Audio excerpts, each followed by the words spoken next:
설교자에게 있어서는 이 말씀을 여러분들이 잘 이해하고 깨닫도록 전달하는 의무가 있는데, 어떤 본문에서는 참 이것이 쉽게 풀리기도 하고 어떤 본문에서는 참 어렵게 고전을 하기도 합니다.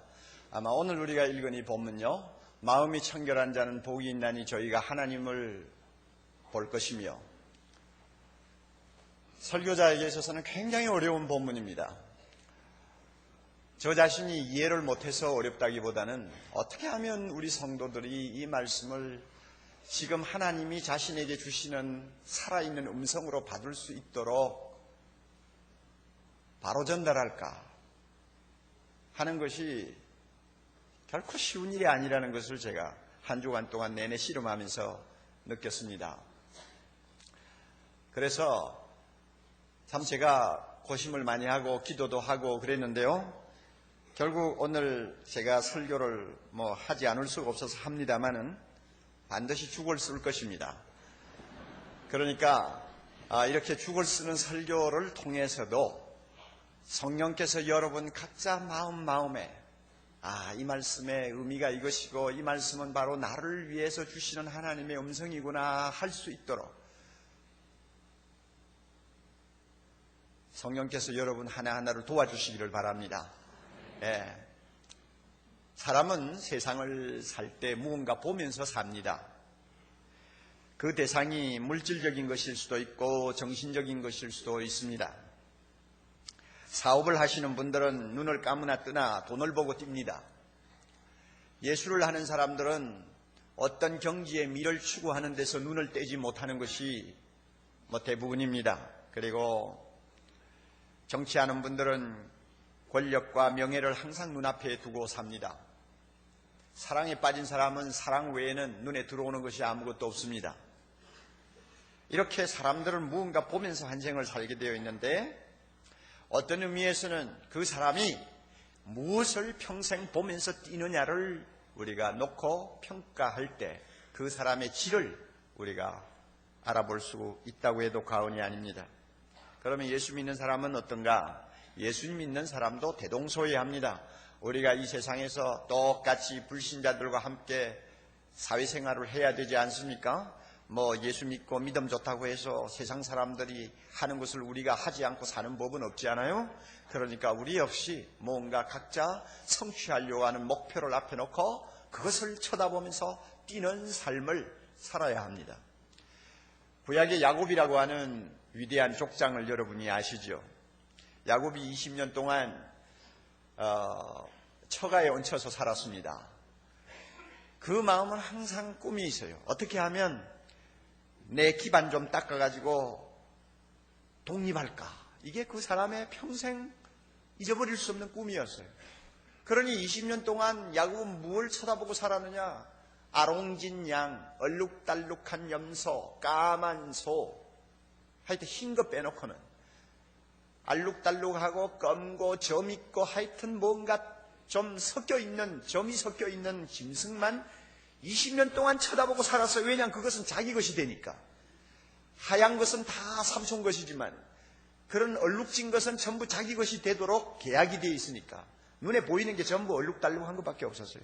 그것만 쳐다보고 평생을 살았어요. 그래서 나중에는 한 살림 톡톡히 차려가지고 독립하는 것을 우리가 보지 않습니까? 하나님이 야곱의 그와 같은 태도를 나쁘다고 나무라지 않으셨어요. 우리 예수 믿는 사람도 마찬가지입니다. 교회 다닙네, 제자 훈련 받고 하나님의 뜻대로 삽니다 하면서 자기가 하는 일은 적당히 내버려두고 날마다 무릎 꿇고 기도하는 것 하나님이 별로 요구하지 않으실 거예요. 우리도 경쟁 사회에서 앞을 내다보고 내가 세운 목표를 쳐다보고 집중해서 뛰어야 합니다. 공부하는 사람은 공부하는 일에, 사업하는 사람은 사업하는 일에, 여러분 공무원은 공무원으로, 가정주부는 가정주부로 앞을 향해서 열심히 뛰어야 됩니다. 단지 하나님이 요구하는 것이 있습니다. 아무리 자기가 세운 목표를 바라보고 뛸지라도 그 목표, 그 원하는 것을 하나님보다는 더 사랑하지 말라. 하나님께서 그걸 요구하십니다. 그러니까 우리가 세상 사람하고 다를 바가 없어요. 똑같이 세상 사회생활을 해야 되니까요. 그런데 세상 사람에 비해서 정말 우리 예수 믿는 사람에게 다른 것이 하나 있습니다. 그것이 뭐냐면 하나님을 볼 수 있는 눈을 가지고 있다는 것입니다. 이것은 육신의 눈을 이야기하는 거 아닙니다. 정신적인 눈을 이야기하는 거 아닙니다. 이것은 마음의 눈을 가리켜서 하는 말입니다. 성령께서 우리 마음의 눈을 열어서 예수님을 나의 구주로 고백하게 하는 것을 일컬어서 소위 거듭나는 사건이라고 말합니다. 성령이 우리를 거듭나게 하십니다. 그래서 주님이 말씀하셨죠. 내가 진실로 진실로 너에게 이르노니 사람이 거듭나지 아니하면 하나님 나라를 볼 수 없느니라. 이 말씀을 바꾸면 누구든지 성령으로 거듭나면 하나님 나라를 볼 수 있느니라. 이 보는 눈은 무슨 눈을 가리킵니까? 심령의 눈을, 마음의 눈을 이야기합니다. 마음의 눈이 열려요. 하나님 나라를 본다는 말은 예수님을 본다는 말이요, 예수님을 본다는 말은 하나님을 본다는 말입니다. 하나님을 보는 사람이 됩니다. 여러분, 이 눈을 가지고 계십니까? 대답이 신통치 않으시네요. 이 눈을 갖고 계세요? 아멘. 그러니까 이 자리에 나오셨잖아요. 뭘 쳐다보고 여러분은 지금 예배를 하는 것입니까? 설마 옥목사 보고 예배하는 거 아니잖아요. 보이지 않는 하나님을 우리가 보기 때문에 이 자리에 나와 예배 드리는 것입니다. 그러니까 우리에게는 하나님을 보는 눈이 있어요. 오늘 우리가 읽은 말씀도 그렇지 않습니까? 마음이 청결한 자는 복이 있나니 저희가 하나님을 볼 것이요. 마음으로 하나님을 본다 그 말입니다. 마음의 눈으로 하나님을 보는 것은 복되고 행복하다. 주님께서 말씀하시는 것입니다. 우리에게 이 마음의 눈이 있습니다. 예수님께서 제자들 보고 이런 말씀을 하셨죠. 이것은 우리 자신을 보고 하는 말씀입니다. 마태복음 13장 16절 너희 눈은 봄으로 복이 있다. 너희 눈은 들음으로 복이 있다. 너희는 봄으로서 복이 있다. 그 본다는 눈이 뭡니까? 마음의 눈을 이야기합니다. 자, 그런데요, 다 여러분 이해를 하시겠지만 마음의 눈으로 본다는 걸 조금 더 설명할 필요가 있다고 생각합니다. 아는 것 같아도 이 굉장히 어려운 이야기입니다. 어려워요? 안 어려워요? 성가대 대답하세요. 어렵죠? 네, 어려워요. 보통 어려운 거 아니에요. 예, 어떻게 보면 저 자신도 모르는 소리를 하는지도 몰라요. 참 설명하기가 어려워요. 하나님을 본다. 조금 더 우리가 보충적인 설명이 필요합니다. 이 본다라는 것은 우리가 거룩하시고 영이신 하나님을 인격적으로 인지하고 경험하는 심오한 영적 세계를 표현할 때 쓰는 말입니다. 하나님이 거룩하시잖아요. 하나님이 영이시죠. 우리가 가까이 접근할 수도 없고 우리 몸의 눈을 가지고 파악을 할 수 없는 초월적인 존재입니다. 이 초월적인 존재를 우리가 인격적으로 경험하고 인지하기 위해서 무언가 말이 필요해요. 표현이 필요해요. 이것을 놓고 본다 하는 말을 씁니다. 성경에 보면 하나님을 본다는 소위 본다는 이 용어와 거의 비슷한 의미로 사용하는 말이 또 하나 있습니다. 그것은 안다 하는 말입니다. 하나님을 안다. 어떤 의미에서는 하나님을 본다, 하나님을 안다 하는 이 두 말은 거의 동일한 의미로 사용될 경우가 자주 있습니다. 그 예를 하나 제가 들죠. 여러분 지금 찾을 수 있습니까? 빨리 찾아보세요. 에베소 1장 17절 18절입니다. 신약 성경 311페이지를 펴시면 됩니다. 에베소 1장 17절 18절 참 어려운 말씀입니다. 19절까지 우리가 읽겠는데요. 한 목소리로 한번 읽으면서 성령의 깨닫게 하심을 여러분이 좀 받으시기를 바랍니다. 우리 주 예수 그리스도의 하나님 영광의 아버지께서 지혜와 계시의 정신을 너희에게 주사 하나님을 알게 하시고 너희 마음 눈을 밝히사 그의 부르심의 소망이 무엇이며 성도 안에서 그 기업의 영광의 풍성이 무엇이며 그의 힘의 강력으로 역사하심을 따라 믿는 우리에게 베푸신 능력의 지극히 크심이 어떠함을 너희로 알게 하시기를 원하노라 그랬죠. 사도 바울이 지금 로마 감옥에 갇혀 있습니다. 그곳에서 그가 사랑하는 에베소 교인들을 위해서 아침이고 저녁이고 그 차가운 돌바닥 위에 무릎을 꿇고 엎드려서 눈물을 흘리며 간절히 기도하는 내용이 바로 이것입니다. 그런데 이 내용을 가만히 보면 참 놀라운 말씀이 들어있어요. 에베소 교인은 이미 예수 믿는 신실한 성도들입니다. 그들은 하나님을 보는 눈이 있습니다. 하나님을 보고 사는 사람입니다. 그럼에도 불구하고 바울은 뭐라고 기도하느냐? 하나님이여, 계시와 지혜의 성령을 에베소 교인들에게 허락하셔서 마음의 눈을 열어주시고 하나님을 알게 해주시옵소서. 우리에게 구원을 주신 예수님을 알게 해주시옵소서. 우리에게 능력을 주시는 성령을 더 알게 해주시옵소서 하고 간절히 기도하고 있습니다. 그런데요, 재밌는 말은 뭐냐면 마음의 눈을 밝혀서 보게 해달라는 말이 정상입니까? 알게 해달라는 말이 정상입니까? 눈을 열어서 보게 해달라고 해야 그 말이 앞뒤가 통하지 않아요. 그럼에도 불구하고 보게 해달라고 하지 않고 뭐라고 해요? 더 알게 해달라고 그러잖아요. 이것은 뭘 의미하느냐? 마음의 눈으로 본다는 말이나 안다는 말이나 별 차이를 두지 않는다는 이야기입니다. 그러므로 여러분, 본다 하는 것을 이상하게 생각지 마세요. 우리의 마음으로 하나님을 깊이 인지하고 경험하면 벌써 보는 거예요. 또 우리가 마음의 눈으로 하나님을 가득히 볼 수만 있다면 우리는 그분을 아는 거예요. 여기서 바울이 알게 해달라고 이렇게 말씀을 하는데, 이 알게 하다 하는 말은 에피그노세이라고 하는 헬라어 말인데 굉장히 이거는 복잡한 말입니다. 어떤 면은 차원이 깊은 말입니다. 빈자리가 없도록 하나님을 아는 것으로 가득하게 채워달라는 것입니다. 빈자리가 없도록 하나님을 가득하게 알 수 있도록 해달라. 자, 이 정도면 뭐 본다고 하나 안다고 하나 차이가 없다는 걸 우리가 금방 깨달을 수가 있습니다. 이렇게 놓고 볼 때 우리가 하나님을 알면 알수록 마음의 눈은 더 밝아집니다. 하나님을 더 가까이 보게 됩니다. 모르면 모르는 것만큼 하나님은 희미하게 보이고 작아 보입니다. 성경 말씀을 깊이 깨닫고 하나님의 말씀을 마음에 가득히 담고 있는 사람은 벌써 하나님을 아는 상당한 영적 지식을 갖고 있어요. 그 사람은 모르는 사람에 비해서 훨씬 더 하나님을 가까이 보고 크게 봅니다. 사실이요. 그러므로 아는 것과 보는 것은 떼놓을 수 없는 관계입니다. 이런 이유 때문에 예수를 잘 믿는 에베소 교인을 위해서 더 알게 해달라고 기도하는 것입니다. 하나님을 더 알게 해달라고 간절히 기도하고 있는 것입니다. 여러분, 우리에게 이 기도가 얼마나 필요한지요. 날마다 이 기도가 얼마나 우리에게 필요한지요.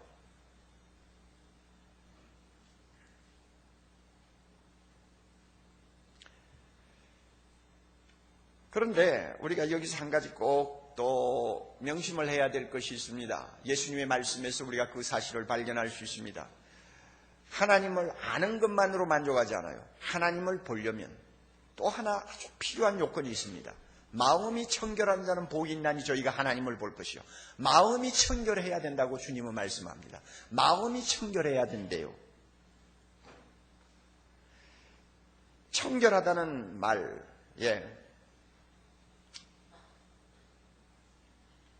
두 가지 뜻이 있습니다. 우선 그 말 그대로 깨끗하게 하는 것을 말합니다. 우리 이 몸에 있는 눈은 하루에 한 25,000번 깜빡거린다고 그래요. 깜빡거리면서 뭘 하느냐? 눈물샘에서 나온 깨끗한 액을 가지고 우리의 안구를 계속 씻는 것입니다. 그래서 작은 먼지 하나라도 남아있지 않도록 깨끗하게 씻어내요. 그렇기 때문에 우리가 밝게 만물도 보고 사람도 보고 글도 보고 하는 것입니다. 청결이라고 하는 말은 뭐냐? 우리 눈을 이처럼 닦는다는 말입니다. 깨끗하게 한다는 말입니다. 여러분, 우리는 경험적으로 잘 알고 있지 않습니까? 죄는 마음을 자주 더럽게 한다는 사실요. 여러분, 남을 미워해 보세요. 마음이 침침해지고 그렇게 되면 하나님이 점점 흐릿하게 보입니다. 한번 미워해 보세요. 증오를 가지고 한번 여러분 다른 사람을 대해 보세요. 마음이 달라져요. 용서하지 못하는 마음 가지고 계속 여러분 마음에 미움의 불길이 타오르면요, 그 마음의 눈은 어두워집니다. 누가 안 보입니까? 하나님이 안 보여요. 음욕을 품어보세요. 지나가는 여자, 잘생긴 여자 볼 때마다 뭔가 이상한 생각하면서 마음에 흥분을 한번 해보세요. 벌써 그것은 마음이 더러워지는 것이거든요. 누가 안 보여요? 하나님이 안 보여요. 안 보입니다. 아무리 하나님을 알고 있어도요, 더러워지면 안 보여요. 아무리 우리가 눈을 갖고 있어도 눈이 뭔가 덮이면 아무것도 안 보여요. 거짓말을 함부로 해보세요. 하나님을 옆에 두고도 못 봅니다. 마음이 더러워졌기 때문에 그래요. 프랑수와 모리악이라고 하는 문학가는 노벨 문학상을 받은 유명한 사람입니다만 우리가 오래된 사람으로 기억합니다. 그는 평소에 몸속에서 독사처럼 꿈틀거리는 소위 뭐라고 할까, 욕정, 이 성적인 욕정 때문에 굉장히 고통을 당하고 사는 사람이라고 합니다. 사람들이 참 그런 것에서 좀 자유할 수 있도록 태어나는 사람이 있는가 하면은 참 불행하게도 너무너무 강한 욕정을 가지고 태어나는 사람들이 있어요. 아마 모리악이 그런 사람이 아니었나 생각합니다. 그런데 그가 문학적인 재질이 있었기 때문에 자기 내면에서 일어나는 이런 욕정과의 싸움을 작품화시키는 데 성공한 사람입니다. 그 사람이 마태복음 5장 8절 오늘 우리가 읽은 이 본문 말씀을 가지고 이런 이야기를 했습니다. 마음의 불결함은 하나님으로부터 멀어지게 합니다. 옳은 말이죠. 영적 세계에도 물리적 세계처럼 따라야 하는 법칙이 하나 있습니다. 그것은 무엇인가 하면은 더 높은 사랑, 그 어떤 것보다 뛰어난 하나님의 사랑을 소유하는 대로 나아가려면 정결함은 그 필수 요건이라는 것입니다. 쉽게 말을 바꾸면 마음이 깨끗해야 하나님 앞에 나가고 사랑의 하나님을 볼 수 있다는 말입니다. 마음이 더러워지면 더러워질수록 하나님은 멀어진다는 이야기입니다. 자기 경험을 통해서 그것은 분명히 이야기하는 것입니다. 그러므로 우리는 마음을 깨끗하게 해야 합니다. 죄를 받아들이지 말아야 됩니다. 청결함의 두 번째 의미가 또 하나 있습니다. 마음이 갈리지 아니하는 것을 청결이라고 합니다. 다시 말하면 이중적이 아닌 마음, 위선적이 아닌 마음이 청결입니다. 이제 앞으로 우리가 함께 은혜를 받으려고 합니다마는 마태복음 6장 22절쯤 넘어가면 주님께서 이런 말씀을 합니다. 사람이 두 주인을 섬길 수 없다. 한 사람을 중히 여기든지 한 사람을 경히 여기든지 그래야지. 두 사람을 똑같이 섬길 수가 없다. 마찬가지로 하나님과 재물을 사람이 동시에 섬길 수 없느니라. 그 말씀을 하면서 바로 앞에 보면 뭐가 있는지 알아요? 눈이 어두우면 온몸이 어둡다. 눈이 밝으면 온몸이 밝다. 그러면서 두 주인 섬기는 문제를 이야기합니다. 이것은 뭘 의미하느냐면 마음이 갈리면 하나님이 안 보인다는 이야기입니다. 하나님에게 마음 좀 주었다가 또 세상에 나와서는 돈의 마음을 주고 하나님을 똑바로 보아야 될 신령한 영안을 가지고 세상적인 잘못된 것들을 추구하면 벌써 마음이 갈려요. 그러면 하나님이 안 보여요. 왜냐하면 청결하지 못해요.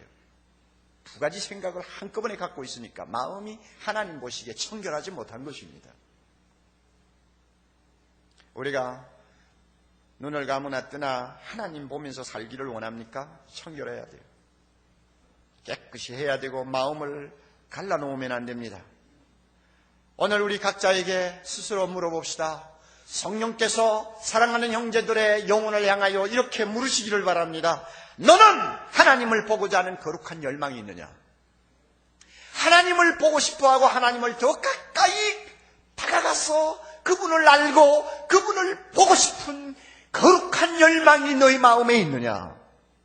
그렇다면 우리 마음을 더럽히는 것을 제거해야 합니다. 우리 마음을 갈라놓는 것을 우리는 금해야 합니다. 그래야만이 우리는 하나님을 보는 행복한 자가 될 수 있습니다. 킬케고르라고 하면 웬만히 공부를 하신 분은 기독교 철학자라는 것을 잘 압니다. 이 사람이 혼자 살다가 간 사람으로 알고 있는데요. 독신으로 있으니까 이 창녀들의 유혹을 자주자주 받았나 봐요. 언젠가 그가 참 마음에 드는 어떤 창녀 때문에 몹시 고통을 했습니다. 참 거기에 말려 들어가면 참 어려워진다는 것을 잘 알잖아요.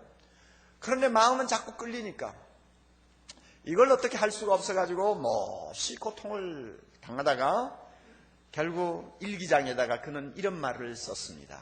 이런 말을 써놨어요.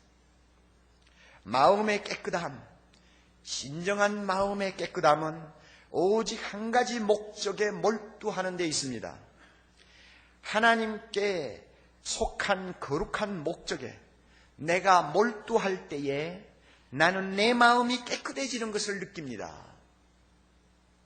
하나님을 보고자 하는 큰 열망, 거룩하신 하나님 앞으로 나가고자 하는 거룩한 열망으로 가슴이 불탈 때는 내 마음이 더러워질 틈이 없다는 것이죠. 그러므로 두 가지가 상승작용을 일으킵니다. 내 마음을 깨끗하게 하면 하나님을 볼 수 있습니다. 또 하나님을 보고자 하는 열망이 불타면 내 마음은 깨끗해집니다. 이 둘이 상승작용을 일으켜요. 그러므로 결론은 간단해요. 마음이 청결한 자가 하나님을 볼 수 있는 것입니다. 야고보가 야고보 4장 8절에 이렇게 말씀했습니다. 하나님을 가까이 하라. 이 말은 하나님을 가까이 가서 보라. 자, 그렇게 하기 위해서는 죄인들아 너희 손을 깨끗이 하라. 두 마음을 가진 자들아 너희 마음을 성결케 하라. 이렇게 말씀하셨는데 이것은 어디까지나 우리가 하나님을 보기를 원할 때는 꼭 기억해야 될 중요한 사실입니다. 예수님께서는 이렇게 마음을 청결케 해서 하나님을 보는 자는 굉장히 복이 있다고 말씀합니다. 마음이 청결한 자는 복이 있다. 왜냐하면 하나님을 볼 것이니까. 또 말을 바꾸면 마음이 청결해서 하나님을 보는 사람은 정말 행복한 사람이다. 이 세상에서 하나님을 보고 사는 사람만큼 행복한 자가 어디 있느냐 하는 이야기입니다. 우리 모두가 그런 사람이 되어야 합니다. 여러분 한번 생각해 보세요. 눈을 감으나 뜨나 하나님만 눈앞에 가득히 찬 사람. 그 마음을 하나님이 가득히 채우고 있는 사람. 하나님을 바라보고 하나님으로 가득한 사람. 여러분 세상에 이만큼 만족하고 살만한 사람이 어디 있을까요? 천지 만물을 창조하신 여호와 하나님이 내 마음에 가득해요. 인간의 생사화복을 다 좌우하시는 하나님을 빠지고 나지고 보면서 살아요. 죽은 자도 살리시고 없는 것 가운데 있게 하시는 전능하신 하나님이 항상 내 눈앞에 계세요. 그 하나님의 존전의식을 가지고 우리가 매일을 사는 사람이라고 한번 생각해 보세요. 그 사람을 두렵게 할 것이 천하에 어디 있습니까? 하나님이 보이는 사람을 누가 두렵게 만듭니까? 그 사람의 마음에 어떻게 불만이 쌓일 수 있습니까? 모든 것에 모든 것이 되시는 하나님이 그 눈을 가득히 채우고 있는데 무엇이 불만입니까? 그렇잖아요? 그 사람이 어떻게 좌절하고 앉아서 단식할 수 있겠습니까? 하나님 안에는 좌절이 없어요. 절망이 없어요. 그 하나님을 보면서 사는데 그 사람을 누가 끌어안혀서 단식하게 만들겠습니까? 그렇지 않아요. 그러니까 주님이 하나님을 보는 자 복이 있다, 행복하다 이렇게 말씀하는 것입니다. 우리 모두가 좀 이런 삶을 살았으면 좋겠습니다. 사랑하는 형제자매 여러분, 이거는 추상적인 이야기가 아니에요. 저는 솔직히 난 놓고 기억자도 제대로 모르시는 옛날 부모님들이 날마다 살아계신 하나님을 마음의 눈으로 보면서 그 하나님 때문에 세상적인 것은 갖추지 못한 것이 너무 많음에도 불구하고 항상 만족하고 감사하고 웃고 찬송하고 사는 것 전 너무 많이 봤어요. 추상적인 말이 아니에요. 그런데 우리가 하나님을 본다, 안다 할 때는 한 가지 알아둘 것이 있습니다. 하나님을 전부 볼 수 없습니다. 하나님을 전부 알지 못합니다. 하나님은 엄청나게 광대하신 분인데 우리가 그분을 어떻게 한꺼번에 다 알 수 있습니까? 하나님에게는 품성이 있습니다. 거룩하신 품성이 있고요, 사랑의 품성이 있고, 전지전능하신 품성이 있고, 무소부재하신 품성이 있습니다. 그리고 영이시기 때문에 어제나 영원토록, 어제나 오늘이나 영원토록 동일하신 품성이 있습니다. 이런 하나님의 초자연적인 품성을 우리가 다 한꺼번에 볼 수가 없어요. 모세가 하나님 앞에 기도했죠. 하나님 좀 보게 해주세요. 하나님 영광 좀 보게 해주세요. 하고 떼를 쓰고 매달리니까 하나님이 모세를 사랑하셨잖아요. 그래, 내가 네 요구를 들어주마. 그러나 네 육신의 눈으로 나를 보면 너는 살지 못해.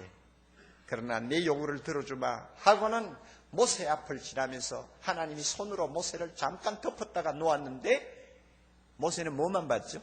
하나님의 뭐만 봤어요? 등만 살짝 봤다고 했습니다. 참 재밌는 말이에요. 우리도 마찬가지입니다. 우리가 하나님을 알고 하나님을 본다고 말을 합니다마는 하나님의 등만 살짝 보는 것입니다. 품성 중에 하나를 우리는 경험하는 것입니다. 다시 말하면 내가 처한 형편에 따라서 나에게 정말 은혜되는 하나님의 일부분만을 우리는 알게 되고 보게 되고 경험하게 되는 것입니다. 예를 들까요? 아브라함은 하나님께서 참 기가 막힌 약속을 75세 될 때 받았습니다. 내가 너에게 아들을 주마. 그리고 너에게 주는 그 아들을 통해서 전 세계 사람들이 복을 받을 것이다. 그랬습니다. 나이가 75세예요. 그러면 나이로 봐가지고는 1, 2년 안에 아들 주셔야 마땅합니다. 그럼에도 불구하고 하나님은 25년 동안 가만히 계셨어요. 자, 기가 막힌 시련입니다. 자기도 몸이 늙어가고 아내도 몸이 늙어갑니다. 옛날이나 지금이나만 늙은 몸에 애를 낳을 수 있다는 것은 그것은 불가능한 일 아닙니까? 그런데 주신다고 해놓고는 하나님은 가만히 계시고 세월만 흘러요. 자기들 몸은 자꾸 늙어가요. 자, 이럴 때 아브라함이 시도 때도 없이 본 하나님은 어떤 하나님일까요? 어떤 하나님이요? 로마서 4장 17절 보면 약속하신 그것을 능히 이루실 줄 아는 하나님, 그 하나님만 봤어요. 다시 말하면 성실하신 하나님, 전능하신 하나님만 날마다 쳐다보고 살았어요. 하나님이 약속하셔서 성실하신 하나님 절대 거짓말 안 하셔. 그러므로 그 하나님은 반드시 내게 아들 주실 거야. 그리고 그 하나님은 내가 늙은 몸이 되어 죽은 것 같이 될지라도 반드시 내 몸에서 생명이 태어나게 하실 전능하신 하나님이야. 이렇게 생각하고 하나님을 봤어요. 그러니까 성실하신 하나님, 전능하신 하나님만 25년 동안 쳐다보면서 살다가 드디어 이삭이라는 아들을 얻어서 전 인류가 복을 받는 메시아의 조상이 되었습니다. 그렇잖아요. 다윗의 예를 봅시다. 다윗은요, 정치망명을 할 때 사울에게 쫓겨다닐 때 얼마나 가난했습니까? 600여 명이나 되는 자기 추종자들을 데리고 날마다 산이고 들로 헤매고 다녀야 되니 눈만 뜨면 먹을 게 없는 거예요. 입에 풀칠하기도 어려운 거예요. 얼마나 가난했는지요. 그러니까 그때 그런 어려운 상황에서 다윗이 보는 하나님은 어떤 하나님입니까? 어떤 하나님이요? 목자처럼 푸른 초장으로 인도하시고 쉴만한 물가로 인도하시는 하나님이에요. 그런 하나님만 봐요. 자기 형편이 그러니까. 그래서 뭐라고 찬양했습니까? 여호와는 나의 목자시니 내게 부족함이 없으리로다. 다윗이 신하의 아내를 빼앗고 양심의 가책을 받아 밤이면 눈물로 요를 적시면서 단식하고 고통할 때, 그때 다윗이 밤이고 낮이고 눈을 뜨나 감으나 본 하나님은 어떤 하나님이요? 통회하고 잡아가는 심령을 기뻐하시는 용서하는 하나님, 용서해 주시는 하나님, 그 하나님만 쳐다보고 밤이고 낮이고 살았어요. 리빙스톤이라고 하는 유명한 선교사, 백인이 한 번도 발을 들여놓지 아니한 검은 아프리카 대륙을 홀로 들어가면서, 그리고 그곳에 복음이 들어갈 수 있는 길을 닦기 위해서 평생을 그 속에서 살다가 죽은 위대한 선교사 리빙스톤, 그가 검은 대륙을 향해서 들어갈 때 그가 본 하나님이 어떤 하나님인지 압니까? 내가 세상 끝날까지 너와 함께 있으마.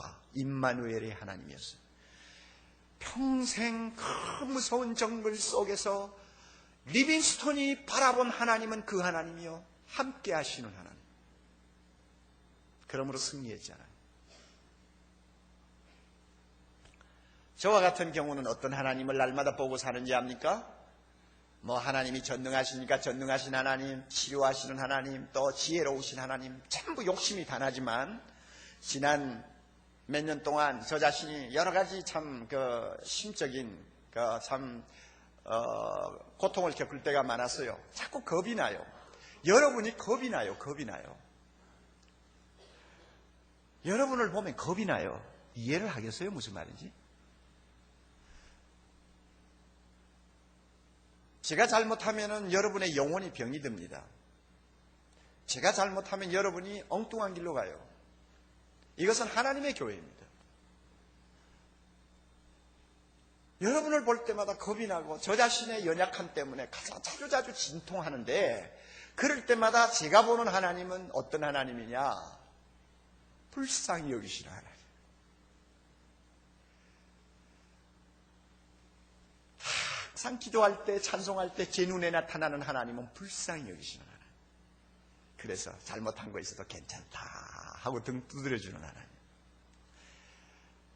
연약한 거 있어도 하나님께서 채워주시는, 불쌍히 여기셔서 채워주시는 하나님. 죄를 제대로 갚지 아니하시고 악을 악대로 징계하지 아니하시고 오래오래 참으시면서 항상 저를 불쌍히 여기시는 하나님이 제 눈에 가득합니다. 제 형편이 그러니까 그런 하나님이 제 눈에 보이는 거예요. 여러분은 어떤 하나님이 필요합니까? 어떤 하나님을 보아야 합니까? 날마다 어떤 하나님을 여러분이 알고 그 하나님을 보면서 살아야 하겠어요? 각자에게 물어보세요. 그 하나님이 눈에 보입니까? 아브라함처럼 눈에 보입니까? 다윗처럼 날마다 그 하나님을 보면서 삽니까? 리빙스톤처럼 그 하나님 때문에 살만 나는 인생을 여러분 걸어가고 있습니까? 옥목사처럼 그 하나님을 눈을 감으나 떼놓을 수 없는 하루하루를 살고 있습니까? 그렇다면 여러분은 승리합니다. 그렇다면 여러분은 성공합니다. 위대한 설교자 스폴존이 하나님이라는 주제가 우리에게 크나큰 위안이 된다면서 이렇게 감격적인 말을 한 것이 있습니다. 제가 읽어드릴게요.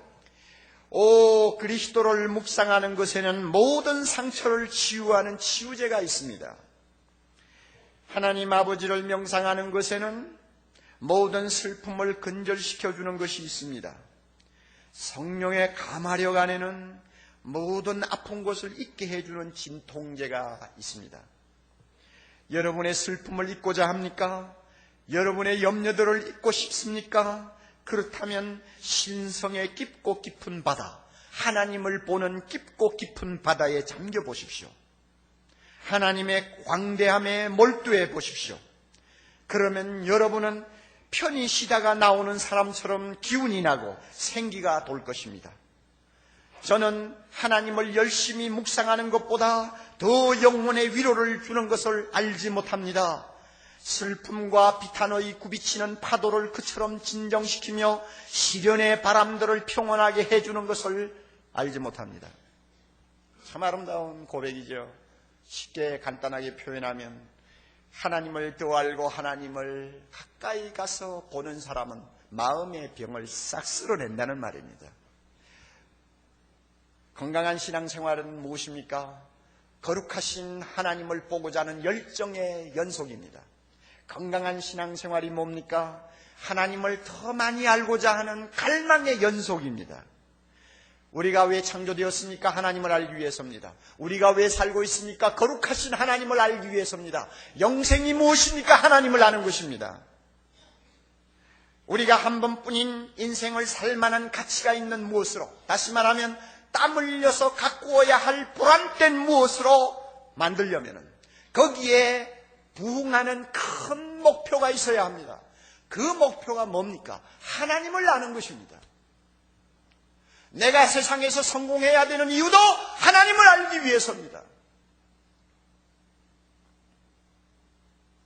이 세상에서 하나님을 더 잘 알고 날마다 하나님을 더 가까이 보는 것보다 더 높고 숭고하고 매력적인 목표가 없습니다.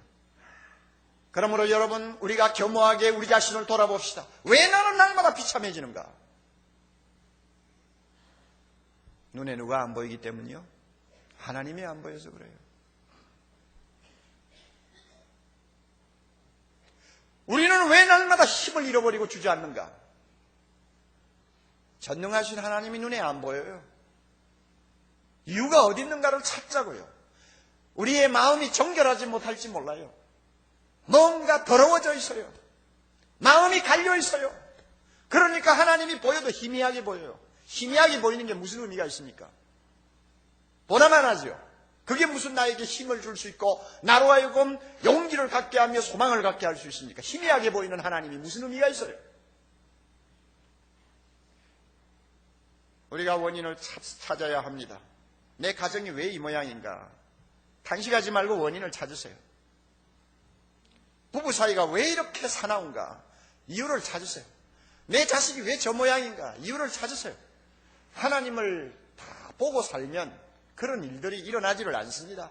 거룩하신 하나님, 자비로우신 하나님, 영광 중에 계시는 하나님이 우리 마음을 가득히 채우고 있는데 뭘 그렇게 세상 사람들이 고통을 당하는 문제들이 우리에게 그렇게 큰 영향을 주겠습니까? 생각해 보세요.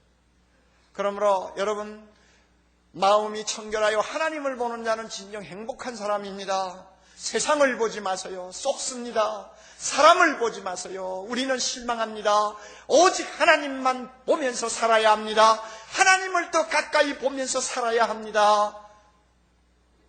그것이 우리가 승리하는 비결이요, 밝게 사는 비결이요, 이 세상 사람 앞에 무언가 보여줄 수 있는 비결입니다. 범선이 한참 대서양 태평양을 누비던 시대에 선원이 되겠다고 배에 올라간 젊은이를 훈련시킬 때 자주자주 높은 돛대 위로 올려보낸다고 합니다.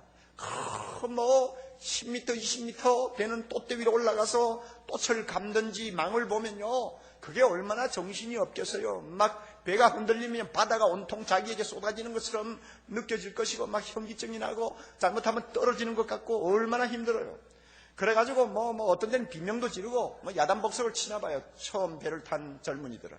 그럴 때마다 경험이 많은 선배 선원이